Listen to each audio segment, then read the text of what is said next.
There is one biological function that humans have evolved to become very good at: eating. Ever since we were cavemen, there has been meat, and yams. But as civilizations grow and industrialize, it is evident that food has become a massive component of our lives. Having access to quality food could mean the difference between throwing societies into economic depression, winning a war, and creating an onslaught of lifestyle diseases that plague urban civilizations today. At UCLA, the dedicated scientists who investigate food and nutrition and their societal implications are known as registered dietitians. Dietitian, an expert in dietetics, that is, human nutrition and the regulation of diet. A brave group of Chem 14D honor students set out to find out what it means to be a dietitian. I'm a registered dietitian, so I will talk about those requirements. Just because to be a nutritionist, really anyone can call themselves a nutritionist, but an RD, you have to go to an accredited university, get a bachelor's degree. You also have to complete what they call an internship program, so it could either be your dietetic internship or in the form of a coordinated dietetics program, which is a program that includes your academic courses as well as the supervised practice part. So the most important thing is that in order to be a dietitian, after all the coursework, you have to complete about 1,200 hours of supervised practice. And it could be anywhere at a hospital, at a school district with school food service, outpatient clinics. So it's different types of practice, supervised practice that you could complete. And then after that, once you've completed that, you are able to take a national exam. And when you pass, you are able to call yourself a registered dietitian, so you're credentialed.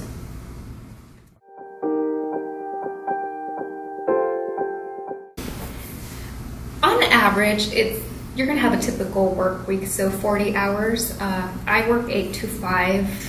For a lot of dietitians in a hospital setting, it's probably about the same. And it really depends on the organization, it depends on the actual job.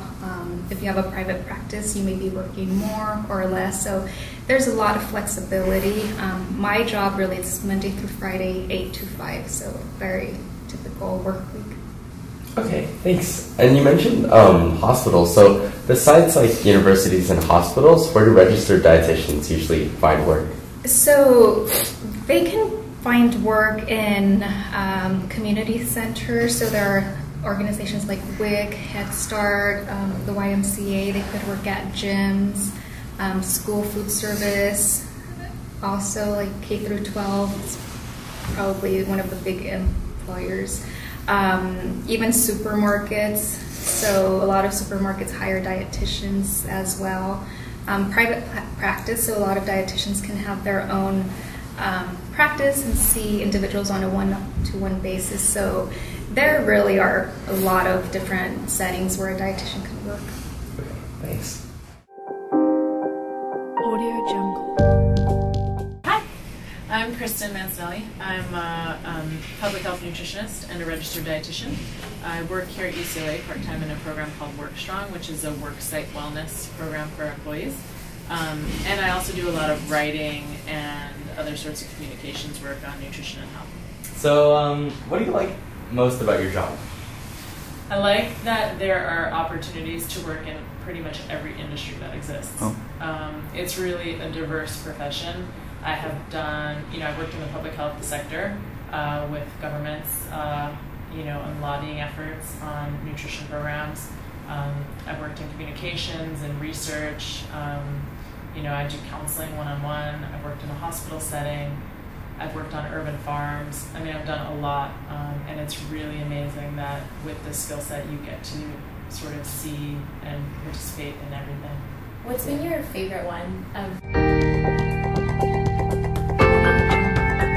What's important about the link is that, to study nutrition on the master's level, you really need a good, solid science foundation, right? So I found that a lot of people who were in my program,